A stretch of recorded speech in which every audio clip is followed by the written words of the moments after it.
Bonjour et bienvenue sur la chaîne d'Akata, moi c'est l'Imperdicite et ici je suis là pour vous présenter une sélection de shoujo comme je fais une fois par mois. Et aujourd'hui on est au mois de novembre et j'ai décidé de me centrer sur un thème précis qui est les shoujo mangas d'adultes. Donc ça veut dire des shoujo mangas avec des personnages qui sont adultes. Une petite chose avant de commencer cette vidéo qui est important de préciser, c'est que là je suis actuellement au Japon et donc forcément c'est difficile pour moi de trouver des mangas en version française. Donc vous allez sûrement voir dans cette vidéo des mangas en version japonaise parce que je n'ai accès qu'à ça. Mais sachez que ces mangas que je vais vous présenter sont forcément publiés en France, donc pas de soucis, ce sera facile pour vous de les trouver. Et en attendant, je vais vous laisser avec la suite, avec le générique, et j'espère que vous allez apprécier cette vidéo.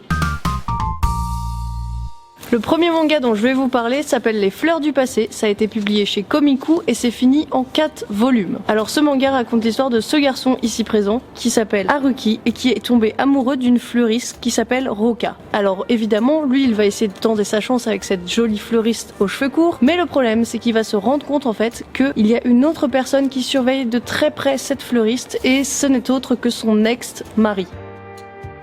Donc oui, Haruki est capable de voir l'ex-mari de cette Roka, car celui-ci est en fait en train de la hanter et il la protège, il la surveille, car il ne s'est toujours pas remis de la façon dont il est mort et la façon dont il a quitté Roka. Alors voilà, c'est un petit manga, il est en 4 tomes, les couvertures sont magnifiques, les dessins sont sublimes et j'ai adoré l'histoire. Donc voilà, je peux vous dire que de foncer, en plus ça parle de plantes et personnellement j'adore les plantes. Et je sais pas, il y a un côté aussi, comme l'héroïne principale est une fleuriste, s'occupe de plantes, donc joue avec le vivant, il y a aussi une dualité qui se met avec le fait que son ancien mari la hante et qui lui fait partie du monde des morts et elle s'occupe du monde des vivants. Enfin j'ai trouvé ça vraiment très beau comme thématique et c'est vraiment très joli, il y a vraiment beaucoup de sentiments qui se mêlent, c'est vraiment très profond et le fait aussi qu'on ait un personnage principal qui soit masculin, ça change vraiment beaucoup. C'est vraiment intéressant d'avoir du coup son point de vue à lui qui est le point de vue du coup du héros parce qu'on ne prend pas la partie de la personne qui est morte, on prend sa partie, enfin son point de vue à lui qui va du coup devoir draguer une fille qui ne voit plus son ex-mari et c'est très compliqué forcément parce que elle n'est pas encore complètement remise et puis lui il se sent mal de prendre la place de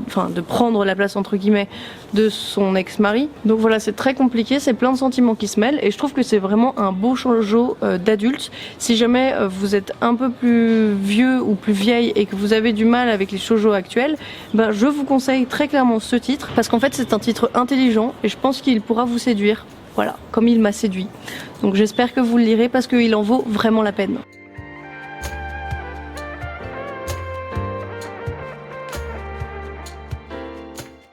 Le second manga dont je vais vous parler s'appelle Un monde simple et il a été dessiné et scénarisé par Yamazaki Mari. Et alors il faut que je vous précise que j'ai pas cette œuvre entre les mains parce qu'en fait je l'ai filmé quand j'étais en France et je l'ai pas pris avec moi. Évidemment ça allait peser un petit peu trop lourd dans ma valise. Mais sachez que ce manga est sorti dans la collection Pika Graphique, donc chez Pika Édition, et que c'est un manga qui est un peu volumineux, donc il doit à peu près faire cette taille là, donc on va dire un format A4. Et donc au départ je me disais est-ce que ça avait vraiment un intérêt de le sortir dans la collection Pika Graphique, mais en lisant cette œuvre et vous verrez que graphiquement il y a énormément de petits détails, de petites choses qu'on ne peut pas vraiment visualiser si jamais ce manga avait été édité en format plus petit. Alors pourquoi je voulais présenter ce manga dans cette sélection, c'est qu'en fait c'est un shoujo et c'est un shoujo qui ne parle pas d'amour mais qui parle en fait de tranches de vie et de relations humaines. Ici on a une mangaka qui adore voyager et qui a voyagé dans différents pays, qui a aussi habité dans différents pays et donc c'est intéressant d'avoir son point de vue parce que dans ce manga en fait chaque chapitre correspond à un pays et elle raconte une histoire centrée dans ce pays. Donc on va suivre soit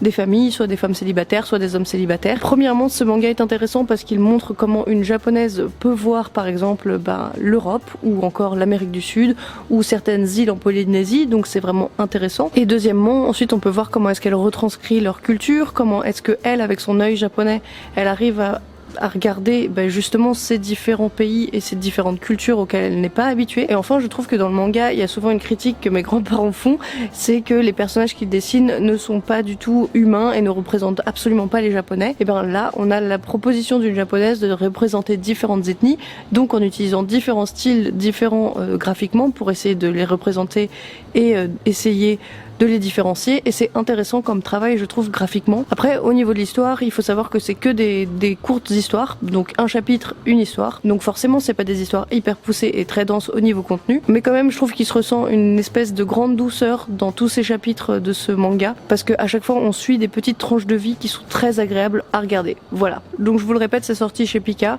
c'est en grand format donc ça coûte plus cher qu'un manga classique, mais c'est un bon investissement si jamais vous voulez un shoujo qui vous parle de voyage, qui vous parle de différences culturelles. Voilà.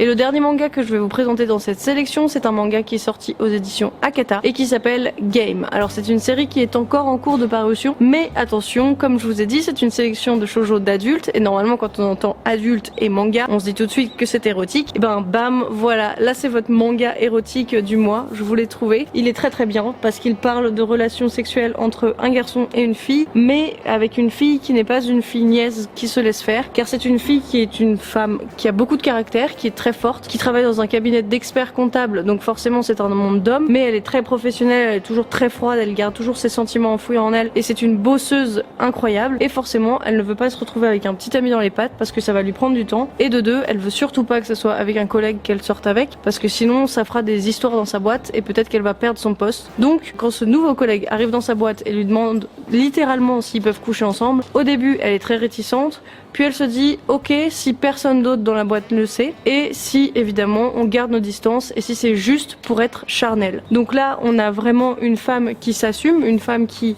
du coup prend du plaisir, veut donner du plaisir à l'autre, et on a un peu cette relation qui va être détaillée parce que c'est aussi une relation de domination. Elle veut le dominer, lui il veut la dominer, et évidemment je recommande pas ça à n'importe qui, enfin je veux dire si vous avez genre 12 ans c'est pas du tout recommandable, non, il vaut mieux lire d'autres mangas, il vaut mieux lire Un Monde Simple de chez Pika, mais si jamais vous avez envie de lire des bonnes relations sexuelles mais qui soient érotisantes et voilà, sympathique à lire, Game est votre cam. Voilà, je pense que ça peut être un très bon manga pour une entrée en la matière dans des shoujo un peu plus érotisants.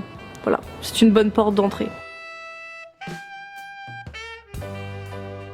Et sur ce, j'espère que cette vidéo vous a plu. Alors bien sûr, comme d'habitude, je vais vous demander en commentaire de mettre des recommandations si jamais vous avez des shoujo avec des personnages adultes que vous avez aimés et que vous aurez voulu que je vous en parle dans une vidéo, parce que peut-être qu'il y aura une version 2 ou une version 3 de cette vidéo-là si elle vous plaît. Donc allez-y dans les commentaires. Sinon aussi, donnez-moi des thèmes que vous voulez voir abordés en rapport avec le shoujo. Et puis sinon, je vous dis à la prochaine et n'oubliez pas de vous abonner à la chaîne d'Akata. Et on vous dit à bientôt pour des nouvelles vidéos. Voilà, bisous.